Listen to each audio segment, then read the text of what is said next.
D'accord, les gars, je vais reprendre notre plus réveillé. Tout le monde est là? Yes, sir, OK. Aujourd'hui, on fait une clinique conjointe à deux équipes. Okay? Ce qu'on va faire, c'est une petite clinique sur le lancer. Donc, ce qui est le plus important, il faut essayer de le faire rapidement pour ne pas vous perdre. Là, parce qu'il va y avoir beaucoup d'écoute, beaucoup d'informations. Okay? Donc, ce que je veux, c'est faire une petite clinique sur le lancer, décortiquer la mécanique du tir, puis après ça, qu'on puisse appliquer ça dans nos entraînements, dehors, dans les matchs et dans les pratiques.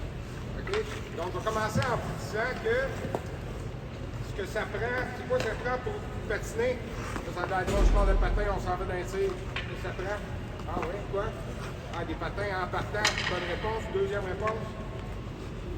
Quoi? De l'équilibre, ouais, OK. Mais pour patiner, qu'est-ce que ça prend d'autre à part des patins? Une glace, hein? Une glace, c'est pour ça que quand on est à la patinoire, on essaye le plus possible de pratiquer notre patin.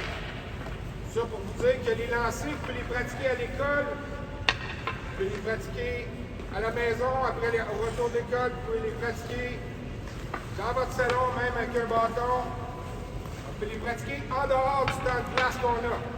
Donc si les explications que je donne aujourd'hui, vous les retenez en tête, vous allez pouvoir faire du temps supplémentaire à la maison. Okay? Donc, mécanique du tir. On va voir quelques petits trucs en détail. Commencer le transfert de poids. Okay? Pour pouvoir faire un tir, on va voir 4 styles de tir différents aujourd'hui. Le lancer latéral, le lancer du lever, le lancer de précision sur le jambe, puis le lancer frappé. Okay? Sur les 4 styles de tir, il y en a 3 que ça prend un transfert de poids. En fait, les 4 prennent un transfert de poids. Il y en a un qui est un peu moins évident. Donc, il se fait sur la jambe avant. Okay? Donc, qu'est-ce qu'on fait? Pareil comme, il y en a-tu là-dedans, dans vous qui jouent au baseball, au golf, au football? Dans n'importe quel sport, la plupart du temps, il faut faire un transfert de poids pour faire une action. Donc, si j'étais, mettons, exemple au baseball, j'amènerais mon bâton, mon lanceur est là, je mets mon poids vers l'arrière. Ce que je veux, c'est transférer le poids de mon corps vers l'avant, ultimement sur une rondelle, une balle de golf, un ballon de football. J'amène mon poids vers l'arrière et je transfère mon poids vers la jambe avant en ouvrant ma jambe pour transférer tout. Même chose au golf. Hein, si je prends mon élan, le golf, je mets mon poids vers l'arrière, je mets mon poids tout vers l'arrière et je le transfère vers l'avant. Fait la même chose pour un ballon de football. Lancer mon ballon de football. Si je suis le pied avant comme ça, est-ce que je peux faire un lancer? Non. Il faut que je mette mon poids de l'arrière vers l'avant. Donc, quand vous faites votre lancer, c'est important. Vous ne pourrez pas décortiquer votre mouvement à toutes les fois que vous faites un lancer dans le feu de l'action. C'est pour ça qu'aujourd'hui, on va se donner du temps autour, mais que j'ai fini mes explications, on va se donner du temps pour essayer de comprendre la mécanique. Ce qui est le plus important, ça va être de se dire, OK, est-ce que je transfère mon poids de l'avant vers l'arrière? De l'arrière vers l'avant plutôt, à moins que ça soit le tir du revers. Deuxième des choses, les mains. Vos mains devraient être à la largeur de vos épaules. Si vous êtes trop bas, qu'est-ce qui arrive? Je mets mon bâton à terre, ma palette n'est pas centrée, puis j'ai mon centre d'équilibre qui est sur mes orteils. Même chose si mon bâton est trop allongé. Si ma main n'est pas positionnée à la bonne place, je vais me retrouver en équilibre sur mes talons. Donc, les mains devraient être parce qu'on relaxe l'envers des épaules. OK? Les mains. Quoi d'autre, les mains? Cette main-là, celle qui est au milieu de votre bâton, je l'appelle la main moteur. Pourquoi la main moteur? Parce que c'est elle qui transfère toute la puissance de mon corps, ultimement sur mon bâton et sur la rondelle. Donc, elle vient transférer le poids de mon corps à partir de mes hanches sur mon bâton et en transférant l'énergie, c'est ce qui va me donner de la puissance à mon tir. La deuxième main ici, je l'appelle la main volant. Pourquoi la main volant? Parce que c'est elle qui contrôle où je vais envoyer mon lancer. En tournant mon poignet comme ça. pareil comme si c'était un volant d'auto. OK? Donc, si je veux faire un lancer bas, je peux venir tourner mon poignet ici en faisant mon lancer, puis en gardant mon poignet tourné comme ça, je peux garder l'angle de mon tir bas. Si je suis près du filet et que je veux la monter rapidement, quand je tourne mon poignet, c'est ici, c'est avec cette main-là que je viens pouvoir monter ma rondelle plus rapidement. Donc, main moteur, main volant. Quand vous allez pratiquer vos tirs, essayez de penser à ce que fait chacune des mains. Connexion du corps. Et ce qui est important dans un tir, c'est souvent, ce qui est le plus dur, c'est de garder la connexion avec toutes nos membres. Un élan de golf, pourquoi que l'élan de golf, c'est un des élans les plus difficiles, c'est qu'il y a beaucoup de technicalités que si on en manque une, tout notre élan est manqué. Notre balle fait plus.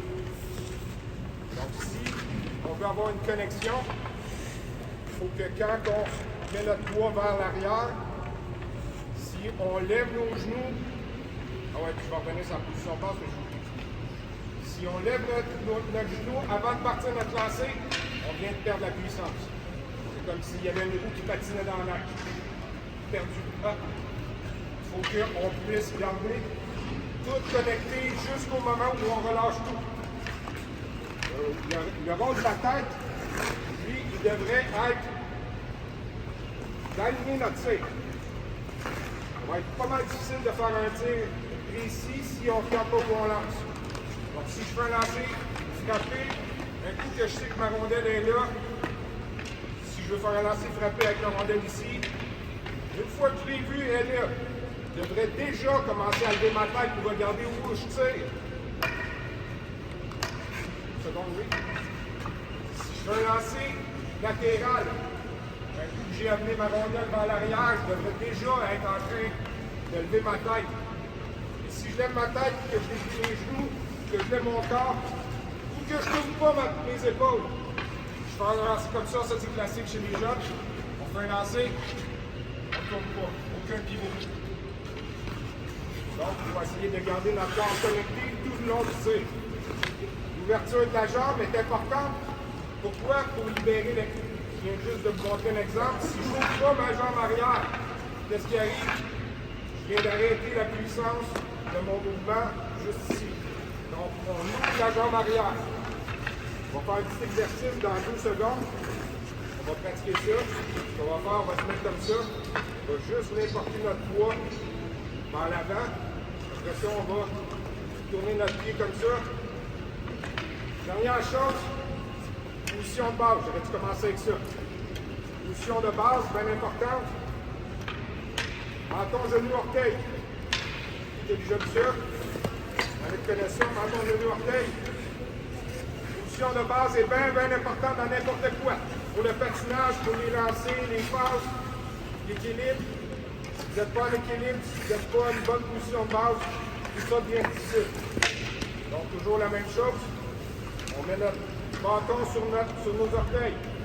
On vient porter notre genou sur le bâton. On sort nos fesses, garde notre dos droit, notre tête haute. C'est ce qui devrait être une bonne position de base. Main volant, main moteur. Dans cette position-là, je suis solide, en équilibre, de tous les côtés. Prêt à faire un tir. Alright, guys? OK. On va se lever debout. On va faire une ligne. On va faire juste les 3 petits mouvements avant de se passer sur les membres. OK? Donc, on reste sur place. On peut rester sur place. On va mettre notre bâton entre nos jambes.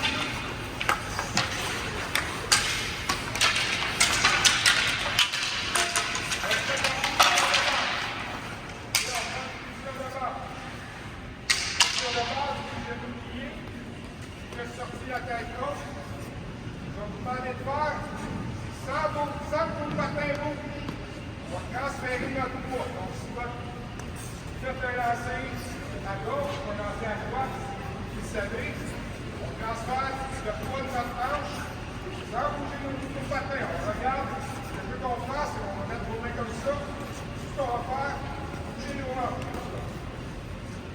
dans le centre de notre lancée. Sans bouger au patin. Les gars, on part de l'arrière, pareil comme si on faisait une motion de tir, mais tout petit. Tout droit comme ça. Pas si facile, hein? Juste les hanches avec les autres. Parce que ultimement, c'est ça ici le moteur. Nos hanches. Donc si on vient faire un lancer, qu'on est capable de comprendre qu'à la fin de tout ça, à la fin de tout notre élan, on a tout connecté, si on fait un mouvement des hanches solide, ici, on va gagner le maximum de notre puissance. Vous voyez la différence entre là et tout ça par ici. OK? Et les équipements, comme je viens de vous montrer, on va mettre notre poids sur notre jambe forte arrière. Le gaucher, le poids sur la jambe gauche. On met le poids sur la jambe gauche. On va transférer notre poids en devant notre jambe vers la jambe avant. OK? Là, on essaye ça. Position de base. On met notre poids sur la jambe arrière. On va lever notre jambe. Juste un peu. Juste comme ça. C'est ça. Là, ce qu'on va faire, c'est qu'on va ouvrir notre hanche, tourner notre pied. Comme ça. Attends là. On peut le faire de l'autre côté aussi. Ça va nous pratiquer à ouvrir nos hanches. Pourquoi? Parce que ça aussi, ça fait partie de la mécanicité. Si on n'ouvre pas nos hanches à la fin de notre lancée, on a perdu toute la puissance de notre tir. Donc, ça va être la même chose du tir du travail. OK, c'est presque fini. Deux petites choses sur chaque tir. Lancer du poignet latéral. Toujours, on va pratiquer 4 tirs différents. Lancer du poignet latéral. On va mettre notre rondelle en arrière. On va envoyer le comme je dis, s'il te plaît.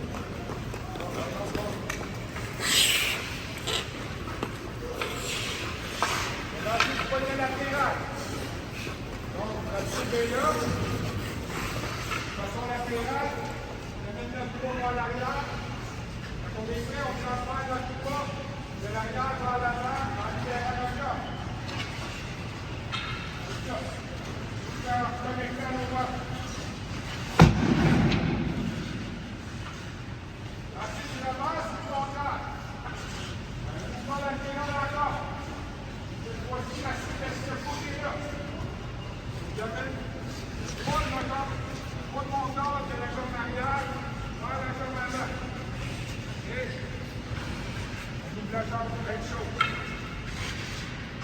C'est important de tirer la jambe. Gardez la tête haute. Tire de précision avant. Là, il est un peu plus compliqué. On va l'essayer aujourd'hui. Le tir de précision, c'est si vous manquez de temps. Si on a le trafic en situation de temps, c'est pas un tir. Vous n'avez pas le temps de trafic de côté. C'est pas un tir. Rapide et précis. On est face à la cible. L'oreille est là, le bas. Je m'en viens, je le place comme ça. Qu'est-ce que je peux faire comme tir? Je lève ma jambe arrière. Dans tout mon poids sur ma jambe avant, je concentre mon tir avec les yeux. Et ce qu'on peut faire pour cet exercice-là, il y en a deux choses.